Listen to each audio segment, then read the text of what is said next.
बिस्मिल्लाहिर्रहमानिर्रहीम। अस्सलाम वालेकुम। हमने डेटा साइंस का टॉपिक कंप्लीट कर लिया है। अब इस मॉड्यूल के अंदर हम एक मिनी प्रोजेक्ट करेंगे। इससे पहले हम डेटा साइंस के मुतालिक पाइथन के सारे कमांड्स पढ़ चुके हुए हैं, तो यहाँ पे हम उन सारे कमांड्स को रिविज़िट करेंगे और उनको एक डेटा सेट के ऊपर एंड टू एंड चला के देखेंगे। आपको क्लाइंट से जब प्रोजेक्ट मिलेगा तो वहाँ से भी आपको एक डेटा सेट मिलेगा। उसके ऊपर आप यही स्टेप्स करके अपना एक्सप्लोरेटरी डेटा एनालिसिस यानी EDA कर सकते हैं। तो चलते हैं जुपिटर नोटबुक की तरफ और हम अपना डेटा सेट लोड करके उसके ऊपर मुकम्मल एक्सप्लोरेटरी डेटा एनालिटिक्स करते हैं। EDA करने के लिए सबसे पहले हम जो नेसेसरी लाइब्रेरीज हैं उनको इंपोर्ट कर लेंगे और फिर हम अपना रिटेल सेल्स का एक डेटा सेट है जिसको हम लोड करते हैं।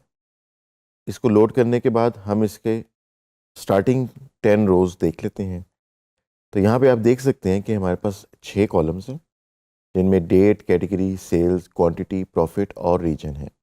इन कॉलम्स के अंदर हमारे पास डेटा न्यूमेरिकल भी है और कैटेगोरिकल भी है, और जैसे कि आप पहले कॉलम में देख सकते हैं हमारे पास डेट का डेटा भी है। तो नेक्स्ट स्टेप में हम डेटा की डायमेंशंस को चेक करते हैं और डेटा की टाइप्स को चेक करते हैं। यहाँ पे हम देख सकते हैं कि हमारे पास डेटा सेट की डायमेंशंस जो है उसमें 1825 रोज़ हैं और 6 कॉलम्स हैं। नेक्स्ट स्टेप पे डी टाइप्स को यूज़ करके हमने तमाम डेटा कॉलम्स की टाइप्स भी निकाल ली हैं। उससे नेक्स्ट स्टेप पे हम डेटा के अंदर नल वैल्यूज़ देखते हैं और फिर डेटा सेट की इंफॉर्मेशन भी देखते हैं। तो हमने जब डेटा सेट की नल वैल्यूज़ निकाली तो हमारे पास तमाम नल वैल्यूज़ 0 आ रही हैं, और उसके बाद जब हम इसकी इंफॉर्मेशन देखते हैं तो हमें 6 के 6 कॉलम्स का तमाम डेटा नज़र आ जाता है। आपको जो डेटा सेट क्लाइंट से मिलेगा उसमें हो सकता है नल वैल्यूज़ काफ़ी सारी मौजूद हों, और फिर उनके ऊपर आप वो टेक्निक्स लगा सकते हैं जो पिछले मॉड्यूल्स में हमने पढ़ी थी। इस कोड सेल के अंदर हम डेट के कॉलम को ले लेंगे और उसमें से कुछ और कॉलम्स बना लेंगे। फॉर एग्ज़ाम्पल मंथ का कॉलम, क्वार्टर का कॉलम, डे नेम और मंथ नेम। उसके अलावा जो न्यूमेरिकल कॉलम्स हैं उनका फॉर्मेट हम ठीक कर लेते हैं ताकि वो एज न्यूमेरिकल कॉलम्स ही ट्रीट हो। जब हमने डेट के कॉलम को प्रोसेस कर लिया और सारे न्यूमेरिकल कॉलम्स का फॉर्मेट ठीक कर लिया तो उसके बाद फिर हमारी डेटा सेट की हालत ये है। साथ ही साथ हमने अपने डेट कॉलम की पूरी रेंज भी प्रिंट करवा ली है जो कि 1 जनवरी 2023 से लेकर 31 दिसंबर 2023 तक, यानी हमारे पास पूरे 1 साल का डेटा मौजूद है। नेक्स्ट स्टेप पे हमारे पास जितने भी न्यूमेरिकल कॉलम्स हैं हम उनको डिस्क्राइब कर लेते हैं। डिस्क्राइब करने से हमें कुछ उनके स्टेटिस्टिकल वैल्यूज़ नज़र आ गई हैं जिसमें mean, standard deviation, minimum, maximum और क्वार्टाइल्स हैं। उसके बाद डेटा में से हम कैटेगरी वाइज उसकी समरी भी निकाल सकते हैं, और फाइनली हम रीजन बेस्ड समरी भी डेटा में से निकाल सकते हैं जिसमें हमें चारों रीजन्स की समरी मिल जाएगी। नेक्स्ट स्टेप पे हम अपने डेटा को एग्रीगेट करते हैं मंथली बेसिस पे और उसको एक लाइन प्लॉट से प्लॉट भी कर लेते हैं। तो यहाँ पे हमने डेटा को एग्रीगेट किया मंथली और उसके बाद फिर हमने उस डेटा को लाइन प्लॉट के अंदर प्लॉट भी कर लिया। तो आपको मंथली सेल्स और प्रॉफिट का ट्रेंड इस लाइन से नज़र आ जाएगा। नेक्स्ट स्टेप में हम परफॉर्मेंस को एनालाइज करेंगे अक्रॉस डिफरेंट प्रोडक्ट कैटेगरीज और फिर हम उनको सॉर्ट कर लेंगे सेल्स के हवाले से। तो अब हम देख सकते हैं कि यहाँ पे हमारे पास रिज़ल्ट में जो पांचों हमारे पास प्रोडक्ट कैटेगरीज हैं उनके लिहाज से हमने सेल्स, प्रॉफिट और क्वांटिटी का डेटा कंबाइन कर दिया। नेक्स्ट स्टेप में हम इस डेटा को प्लॉट कर लेंगे in the form of a bar graph. तो हमें पांचों कैटेगरीज का सेल्स का डेटा इस बार प्लॉट पे नज़र आ रहा है।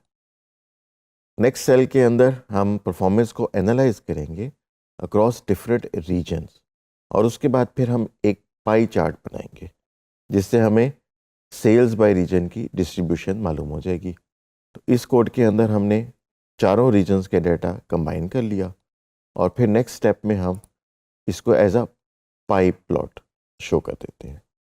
यहाँ पे हमारे पास सेल्स डिस्ट्रीब्यूशन चारों रीजन्स की हमें नज़र आ गई है, जिसमें हम देख सकते हैं कि सबसे बड़ी जो है वो वेस्ट और साउथ के अंदर है और सबसे कम ईस्ट के अंदर है।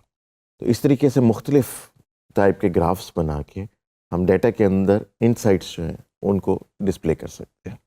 नेक्स्ट स्टेप में हम सेल्स के पैटर्न्स को एनालाइज करेंगे by day of the week, कि वीक के अंदर 7 डेज होते हैं, हम उन सारे डेज के एनालिसिस करना चाहते हैं।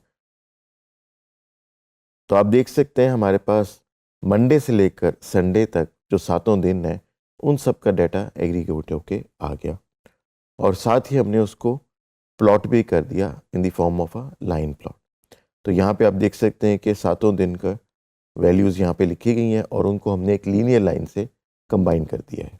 नेक्स्ट सेल में हम कोरिलेशंस निकालेंगे जितने भी हमारे पास न्यूमेरिकल वेरिएबल हैं, जिससे हमें उनकी आपस की रिलेशनशिप पता लग जाएगी। और उसके बाद फिर हम एक हीट मैप भी बनाएंगे जिससे हमें इन न्यूमेरिकल कॉलम्स की आपस की रिलेशनशिप विजुअलाइज हो जाएगी। तो हमने कोरिलेशन मैट्रिक्स बनाई। कोरिलेशन मैट्रिक्स में हमें पता है डायगोनल पे 1 आता है, उसके अलावा जो वैल्यूज़ होती हैं उसका मैग्नीट्यूड जितना बड़ा होगा उतनी कोरिलेशन होगी, और अब अगर वो नंबर पॉजिटिव है तो पॉजिटिव कोरिलेशन है और अगर वो नंबर नेगेटिव है तो नेगेटिव कोरिलेशन है। इसी कोरिलेशन मैट्रिक्स को जब हम प्लॉट करते हैं तो हमारे पास ये कोरिलेशन का हीट मैप बन गया है। इस सेल के अंदर हम एक कॉम्प्रिहेंसिव डैशबोर्ड बनाएंगे जिसके अंदर हम 4 चार्ट्स के ज़रिए समराइज़ करेंगे अपनी की इनसाइट्स को, जो भी हम पिछले सेल्स के अंदर एनालिसिस करते रहे हैं। तो इस कोड को रन करते हैं और अब हमें फर्स्ट स्टेप पे एक लाइन ग्राफ नज़र आ रहा है, सेकंड स्टेप पे बार ग्राफ नज़र आ रहा है, थर्ड स्टेप पे एक पाई चार्ट नज़र आ रहा है और फोर्थ सेल पे हमें लाइन ग्राफ नज़र आ रहा है जिसमें हम एवरेज सेल्स दिखा रहे हैं by day of the week. अब नेक्स्ट स्टेप पे हम की इनसाइट्स और रिकमेंडेशंस निकालेंगे। ये सारा एनालिसिस करने का मकसद ये है कि जो भी हमें डेटा सेट क्लाइंट से मिला हम उसको अंडरस्टैंड करें और उसको प्लॉट करें, जिससे एक तो हमारी अंडरस्टैंडिंग बेहतर होगी और दूसरे ये सारी इनसाइट्स दिखा के हम क्लाइंट से वेट भी करवा सकते हैं कि हमें डेटा सेट की सही समझ आई है, प्लस क्लाइंट को भी कुछ इनसाइट्स दे सकते हैं उसके अपने डेटा में, जिसमें हम बता सकते हैं कि 7 दिन जो हफ्ते में होते हैं उनमें से किस दिन पे ज़्यादा अच्छी परफॉर्मेंस है और किस दिन पे बुरी परफॉर्मेंस है। अगर आपके पास कुछ रीजन्स हैं जहाँ पे आपकी प्रोडक्ट सेल होती हैं तो आप रीजन वाइज एनालिसिस भी करके बता सकते हैं। इसी तरह मुख्तलिफ प्रोडक्ट कैटेगरीज़ के अक्रॉस जो आपको प्रॉफिट्स मिल रहे हैं और जो सेल्स हो रही हैं वो भी क्लाइंट को करके दिखा सकते हैं। तो यहाँ पे इन तमाम एनालिसिस की बुनियाद पे हम कुछ रिकमेंडेशंस भी निकाल के देंगे क्लाइंट को। फॉर एग्ज़ाम्पल पहली चीज़ जो हम निकाल रहे हैं वो टॉप परफॉर्मिंग कैटेगरी है। हमारे पास जो 5 कैटेगरीज थी उनमें से जो बेस्ट परफॉर्मिंग कैटेगरी है वो हम यहाँ पे बता देंगे। उसके बाद फिर हम बेस्ट परफॉर्मिंग रीजन भी बताएंगे जो हमारे चारों रीजन में से एक रीजन हो जाएगा। उसके बाद फिर हाईएस्ट सेल्स मंथ, क्योंकि हमारे पास एक साल का डाटा है तो हम क्लाइंट को ये बता सकते हैं कि इस साल में सबसे अच्छी परफॉर्मेंस कौन से मंथ में मिली। फिर हम best day of the week भी बता सकते हैं कि जो हफ्ते में 7 दिन होते हैं उनमें कौन से दिन सबसे ज़्यादा अच्छी सेल होती है। उस दिन पे वो प्रमोशंस भी लगा सकते हैं, या जिन डेज़ के अंदर सेल अच्छी नहीं होती वहाँ पे वो कुछ एक्स्ट्रा स्टेप्स ले सकते हैं ताकि वहाँ पे भी कस्टमर्स को अट्रैक्ट किया जा सके। फिर हम टोटल एनुअल सेल्स भी बता देंगे कि पूरे साल के अंदर कितनी सेल्स हुई हैं और उसमें से प्रॉफिट कितना मिला है, तो उसको हम टोटल एनुअल प्रॉफिट के तौर पे शो कर देंगे। इसी तरह हम बिजनेस रिकमेंडेशंस भी क्लाइंट को दे सकते हैं। फॉर एग्जांपल हम क्लाइंट को ये बता सकते हैं कि उसको अब नेक्स्ट मार्केटिंग एफर्ट्स जो हैं वो किस एरिया में फोकस करनी है। हम क्लाइंट को ये बता सकते हैं कि जी इन्वेस्टिगेट करें लो परफॉर्मिंग रीजन्स के अंदर जो लो परफॉर्मेंस आई है।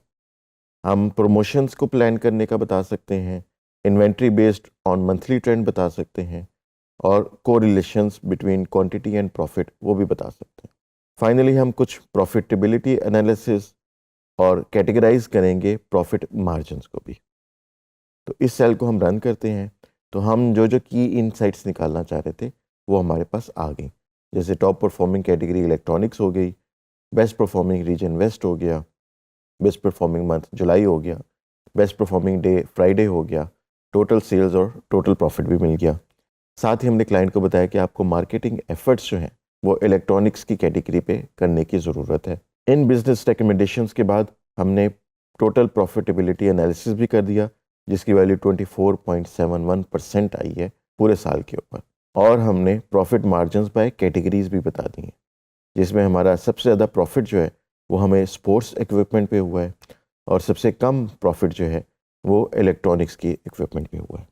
तो इस तरीके से हम एक पूरी रिपोर्ट बना के क्लाइंट के साथ शेयर कर सकते हैं, जिसमें तमाम कॉलम्स के ऊपर और तमाम रिकॉर्ड्स के ऊपर कुछ एनालिटिक्स करें और उसकी बेसिस पे कुछ बिजनेस रिकमेंडेशंस देते हैं।